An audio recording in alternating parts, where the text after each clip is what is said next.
सम्मानित आज के कार्यक्रम की अध्यक्षता कर रहे भाई निमेश जी, विवाह एजुकेशनल सोसाइटी के चेयरपर्सन भाई प्रमोद विभा जी, यहाँ उपस्थित हमारे पत्रकार बंधु, मेरे साथी, आप लोग सब यहाँ उपस्थित हैं। मैं आप लोगों का अभिनंदन करता हूँ, आप लोगों का स्वागत करता हूँ कि आप लोग आज वैश्विक महामारी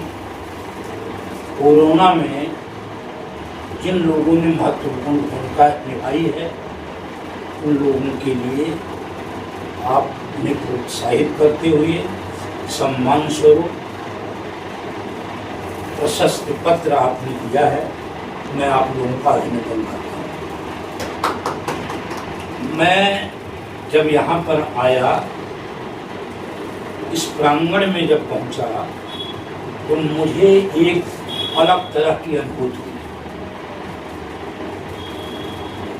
यह शिक्षा का मंदिर है। मेरा शिक्षा से बहुत लगाव है, क्योंकि डॉक्टर अंबेडकर ने कहा है कि शिक्षा वह शेरनी का दूध है, जो इसे पिएगा वही दहाड़ेगा। बाबा साहब डॉक्टर अंबेडकर ने शिक्षित बनों का रास्ता दिखाया। और मैं आप लोगों के बीच में कहना चाहता हूँ कि जो हमारे देश के फ्रीडम फाइटर थे, स्वतंत्रता सेनानी, जब वो विदेश में गए, ज्यादातर लोग, और वहां पर लिबर्टी को देखा, वहां स्वतंत्रता को देखा कि यहाँ मानव में मानव का कोई अंतर नहीं है, समान अधिकार हैं, गैर बराबरी नहीं है, असमानता नहीं है, और ये गुलाम भी नहीं है। उनके अंदर चेतना पैदा हुई, ज्वाला पैदा हुई कि मैं अपने देश को आज़ाद करवाऊंगा, और आज़ाद जब भारत होगा तो ऐसे समाज की संरचना करूंगा जहां गैर बराबरी नहीं, असमानता नहीं होगी, समता पर आधारित होगा। और मैं आप लोगों के बीच में ये भी बताना चाहता हूँ कि जो फ्रीडम फाइटर बाहर गए थे, उन्होंने तो ये सोचा,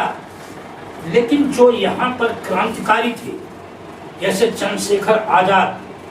शहीद आजम भगत सिंह जी, उन्होंने भी यही सोचा था कि जब ये भारत आजाद होगा, यह देश आजाद होगा, तो यहाँ पर शोषण विहीन समाज होगा। यहाँ लोग किसी भी तरह की असमानता नहीं होगी, चाहे जात की असमानता, चाहे धर्म की असमानता, चाहे नस्ल की असमानता, क्योंकि असली लड़ाई है जो सामाजिक, जो, और मैं लगातार ये बोलता हूँ, हर जगह जाता हूँ जहाँ मैं बोलता हूँ कि सामाजिक समानता के बगैर राजनीतिक जो हमारी आज़ादी है वो अधूरी है। क्योंकि जब तक सामाजिक समानता नहीं होगी, और वो समानता तभी पैदा होगी जब निमेश भाई जैसे, प्रमोद भाई जैसे, ये जो एजुकेशन का वातावरण पैदा किया है इन्होंने, इससे लोगों को अपने अधिकारों, अपने कर्तव्यों को समझने की एक मतलब मार्गदर्शन जिसे कहते हैं वो मिलेगा, प्रेरणा मिलेगी, और तब वो समझ सकते हैं बच्चे धीरे धीरे बड़े होकर कि हमें इस समाज में कैसे। क्योंकि आज भी मैं आप लोगों के बीच में कहना चाहता हूँ कि आज भी 1947 में भारत आजाद हुआ, लेकिन पूरे भारत के अंदर ऐसी ताकतें काम कर रही हैं जो यहाँ पर समानता को पैदा होने नहीं दे रही है। वो अलग उनकी धारा है, जो पैरेलल धारा है, जो कभी मिल नहीं सकती है। वो हमेशा चाहते हैं कि समाज के अंदर आर्थिक असमानता हो, सामाजिक गैर बराबरी हो, राजनीतिक रूप से मजबूत न हो, और यह काम शिक्षा के माध्यम से ही हो सकता है। हम लोगों को अलग जगाना है, आप लोग जगा रहे हैं। अब मैं 5 पुस्तकालय हमारे निःशुल्क चलते हैं और मैं आप लोगों के बीच में ये निवेदन भी करना चाहता हूँ कि जो भी बच्चे किसे कोई भी पुस्तक की उसे ज़रूरत है, अगर आप उनसे लिखवा कर हमें देंगे तो हम 1 हफ्ते के अंदर वो पुस्तक मुहैया करवाते हैं, चाहे वो कितनी कास्टली पुस्तक हो। IAS है, PCS है, CPMT है, PMT है, MBA है, इंजीनियरिंग है, ये सब्जेक्ट की पुस्तक हुई, जैसे NDA है, मतलब रेलवे मतलब जितनी भी भर्ती हैं, जो सरकारी नौकरियां, उनकी संपूर्ण पुस्तकें तो हैं ही। जो फिलोसफर हैं, जो पॉलिटिकल थिंकर हैं, जिन्होंने पूरे समाज को देखा है, और लिटरेचर से भी, साहित्य जो है समाज का दर्पण है, लिटरेचर की भी, चाहे वो मतलब इंग्लिश की लिटरेचर हो, जो चाहे बाहर के जैसे प्लेटो है, अरिस्टोटल है, बेंथम है, मैकियावेली है, ऐसे विचारकों, बेंथम है, रूसो है, लॉक है, जॉन लॉक है, हाब्स है, ये ऐसे जो विचारक हुए हैं, उनकी पुस्तकों के साथ साथ जो हर के दार्शनिक हैं, भगवान बुद्ध, महावीर, ये बड़े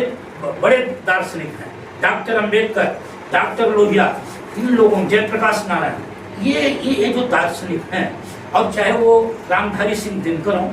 चाहे और भी कोई कवि हो, उन लोगों की भी पुस्तकें हम मुहैया करवाते हैं, जिन्होंने शोषण विहीन समाज बनाने की कोशिश की है, जिन्होंने समता मूलक समाज बनाने की कोशिश की है, चाहे महात्मा ज्योतिराव फूले हों और माता सावित्रीबाई फूले, जिन्होंने नारी शिक्षा के लिए सबसे पहला काम किया और उन्हें मारा गया, कूटा गया, उन पर तरह तरह की प्रताड़ना दी गई, और यहाँ तक कि जो गंदी से गंदी चीजें उनके ऊपर फेंक देने वाले, वो जो व्यवस्था थी, आज भी आप ये समझिए कि वो व्यवस्था आज भी जिंदा है, आज भी वो खत्म नहीं हुई है। वो जो रोक लगाने वाले हैं आज भी जिंदा है। वो तो निमेश भाई, प्रमोद भाई, हमारे जैसे आप जैसे लोग हैं जो जागरूक हैं, वो लोग उस चला रहे हैं उनके विपरीत, लेकिन वो चाहते हैं कि ये लोग न पढ़े। तो हम लोग, आप लोग जो बहुत बहुत मैं आप लोगों का अभिनंदन करता हूं और स्वागत करता हूं कि आप लोग इस प्रयास में लगे हैं कि समाज के अंदर शिक्षा का प्रचार प्रसार होगा। जब शिक्षित बनेंगे हम तो संगठित भी रहेंगे और संघर्ष भी करेंगे और अपने अधिकारों की रक्षा करेंगे। बहुत बहुत धन्यवाद, आप लोगों ने हमें बुलाया यहाँ पर।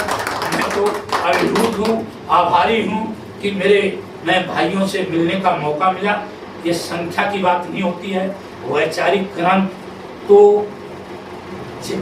जो विदेशों में क्रांति हुई है वो बहुत थोड़े लोग होते हैं जो